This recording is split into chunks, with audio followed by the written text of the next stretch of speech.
We are live now, Gillian. Myself and Gillian were Great. having a quick chat Mhm. before we went live. So thank you everyone who's joining us live, anyone who's watching the replay. We are here today to talk about people and how people are your best asset at work. And my lovely guest on the podcast, which came out on Friday, Gillian French, we had an absolutely brilliant conversation, all things engagement and belonging and hybrid work. We covered a multitude of different things. Gillian, do you want to tell people a little bit about your background, who you are, and and maybe why they should give the podcast a listen? Okay. On the spot So now. yeah, I know. Yeah, I'm Gillian French. I have, I started my career in hotels many, many years ago. So I actually worked in business and had my own teams, and worked up to the level of deputy general manager. Then I decided I was going to diversify my career, and I went into high growth technology scaling businesses. I started with a company called Car Trawler, which started with 25 people, and we grew to over 500, and did all aspects within that business, and retrained myself, and specialized in HR, and found my real passion for HR. Mm, So after I spent 13 years in Car Trawler, which is a great success story and a wonderful Irish business, I moved yeah, into Cubic absolutely. Telecom, another great success story and a lovely Irish business as well. And I worked there for 3 years, again, high growth scaling business. So I love anything sort of high growth, scaling, Irish, with a global presence, and and I love HR, and I love the feel that the challenges that HR brings and people. And now I'm Yeah, working yeah, for Workvivo, which is an employee experience app, so technology business that has over 1 million employees on its platform, has yeah. over 200 partners such as Nike, VMware, Bupa, so huge names. And I'm their expert in residence for employee experience. So I work with Workvivo, and I do everything related to employee experience, research, podcasts, articles, and help the team there as well on Yeah, researching its best practices around employee experience. So it's an yeah. amazing role, and I'm very, very lucky, and I feel very grateful as well to have it. So you might say you are happy at work. Very, very. No, I genuinely mean that, because Yeah, even I was talking yeah, to someone there the other day, and they said, and I was like, no, I love it. And they're like, yeah, oh, well, once you're being paid well. And I said, no, it's nothing to do with that. I yeah, actually yeah, yeah, really yeah, love it. yeah. Lovely. There's nothing like working with really nice people that are Exactly. all out Yeah, to yeah, achieve the same thing, and yeah. a nice environment. So yeah. Yeah, no, it does. I think it makes a huge difference. The people that you're around, and Mhm. people whose values align with yours, and all of that kind of stuff is so so important. But I think one of the things that really came through for me during our conversation, Gillian, was this dedication to people. So, I think sometimes with HR, and feel free to disagree with me on this, that sometimes it can get a reputation, or it can get a bit bogged down with the policies, and like, oh well, that's not what the policy says, and we need to update XYZ policy. Whereas I think your outlook is very much more strategic, and looking at, well, what can we do for our employees, and how can we make that experience better for them. And you know I love this idea. Like, I mean, your role sounds, I'm like, oh, any opportunities for job sharing there? Like the research element and podcasting and all of that kind Mhm. of stuff. Like, my background is in market research, total another data and research nerd. Like, that is Mhm. just me through and through. Everything that I do in my work is always going to be backed by research, and whether that's internal employee research from the organization, or research that's been carried out academically, or in organizations. But back to the chat that we had, and one of the quotes that you had was, people are precious, we have to value our people. And like, when we were talking about it, there was kind of a joke, because I don't know, does this translate to other countries, but in Ireland, if you call someone precious, then it's kind of a, oh, she's a bit precious, or he's a Yeah. bit precious. It's kind of a derogatory term, but what we were talking about was very much like, people are actually our most important asset, and we really do need to look after them. So I really really loved that. um and one thing that kind of came out as well, like that and was probably more so reflecting afterwards of the conversation, was this idea that we sometimes forget that um, the people who can become disengaged perhaps were once highly engaged in that organization, and it can take one interaction with a bad manager or something like that to really flip it on its head, and kind of make, build up that sense of resentment. And I suppose for me, if I think of my own career and the interactions and the experiences I have, it's definitely relatable, where you love your role, and then one thing happens and it's like, no, actually, this isn't for me at all. And do you want to talk a little bit more, expand a little bit more on that? Yeah, like as I said, people are precious, but it's the precious things like trust. Yeah, And so if you're fully engaged, you're kind of all in. You're like, I believe yeah, in this company, I believe in my manager, I believe in my teammates, and you're all in and your heart is in it. And yeah. then if one or two things happen, it really cuts deeply and Mm, hurts deeply. And yeah, it is like trust. So yeah, trust, we all know, takes a while to build. yeah, And then it just takes a second yeah, for it to absolutely. disappear Yeah, and to break yeah, it. And I think sometimes managers and leaders are so busy, and they're well intentioned, but I've seen even at meetings, or a leader will say to me, well, I said X, Y, and Z. And I'm sort of like, well, think about that from that person's perspective. Just why, yeah. play it back in your head. Just a And then they're like, reframe. oh Yeah, God, yeah, yeah. yeah, yeah, yeah, yeah, And they really genuinely didn't mean it. yeah, But someone goes home and then they mull it around in the head and they go, well, you yeah, know what? Yeah, I am just a number.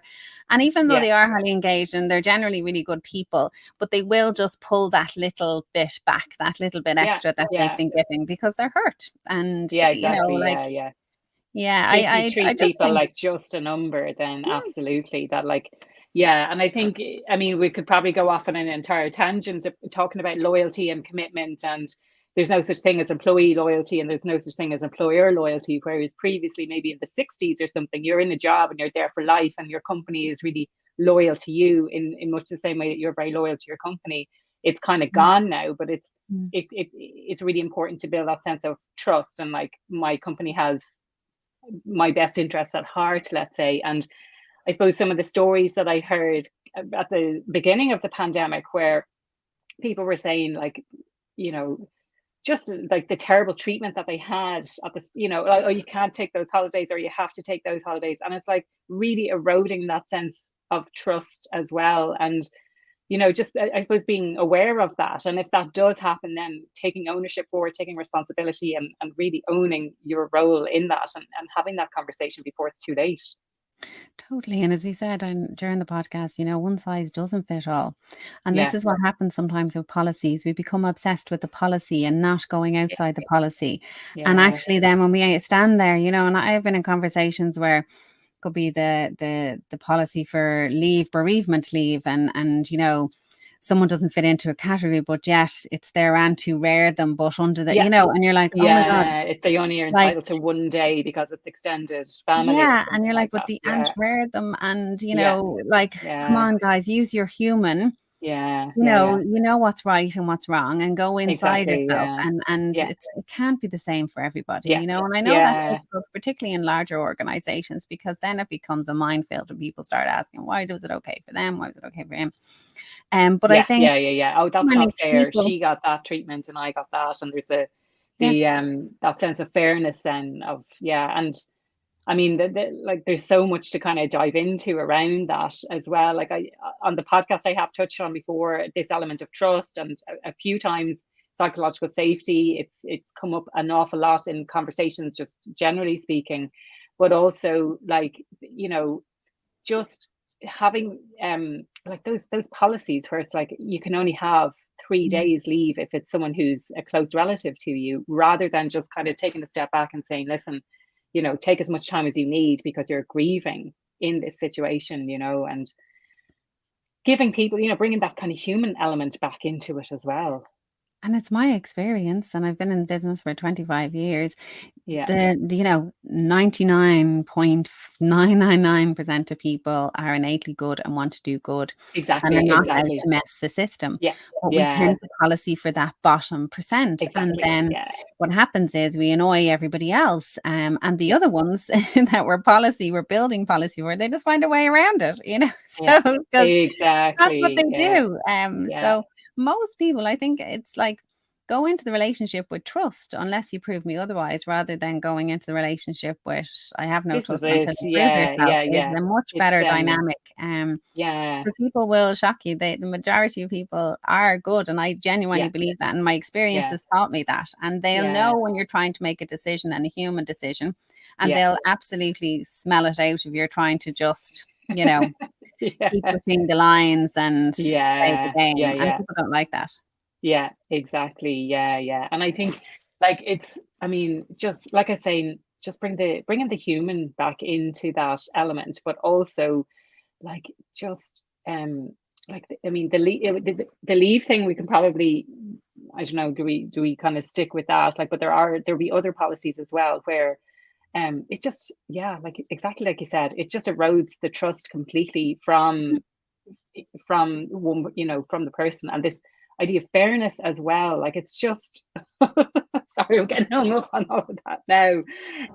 But I mean, we talked about engagement, we talked about the 4-day week as well. We kind of touched on that, setting boundaries around work, which I think is really, really important, and learning to say no, and when can you actually say no. And I think um like one of the things I think that was missing from a lot of the workplaces I worked in previously was this idea of knowing each other's strengths. So understanding what people are really good at. Like, can you talk to us a little bit more about how you, like, what are your thoughts around that, or how do you build that into Workvivo? Yeah, I mean, as I said to you at the time, in the podcast, the CEO is just amazing. Like it's a view I hold, but to sit there and unprompted, he just comes out with, well, no, actually, this person likes this. Keep them, Yeah, get them doing things they love to do yeah, and they're great at, and this person should do it in their sleep. yeah, And I do think we tend to, with performance management development plans, it's like, let's find out now what this person can't do. Let's yeah, just yeah, yeah, focus on totally. that and Yeah, put a yeah, load of support around what they're not good at and tell them yeah, what they're not good at, yeah. And let's And compare them to their peers and put them yeah, into a 9-box grid to yeah, say, well, you're actually excellent, and you're not ready for promotion yet, which I think is really disheartening and really demotivating. yeah. And Yeah, again, yeah, I felt disingenuous. I was like, who am I to judge these people? yeah, Like, just yeah, judging all day long, yeah, is not a nice way to be. yeah, Judge through interviews, judge through performance management, judge, judge, judge, judge. yeah. Rather than saying that, you've invested in this person, you've hired this person, and you hired them because of X, Y, Z. Now give them the runway to be the best version of themselves. Exactly. That's it. Yeah, help And them to support them and wrap your succeed. arms around them. It's Yeah, a totally exactly. different outlook. Yeah, yeah, yeah. Give them the resources they need, and if they're not succeeding, have a look internally and say, well, where do they need additional support? Where have I not been providing that level of support in order for them to succeed as well? And One people of the know things, themselves. Like, people are yeah, great at monitoring themselves and yeah, figuring out, what they're not absolutely, good at, yeah, yeah. And I think Um, sometimes people think that they are worse than they actually are. Certainly, yeah, like in my own personal experience, where you think, oh, well, actually, I could be better at that. Where other people would say, oh, no, you're actually brilliant at communication. And I thought, oh, I would have said that's definitely not one of my strengths. mhm. But yeah, like, so sometimes we don't even realize what we're good at, and we play down our own strengths. And maybe that is it a female thing? I don't know.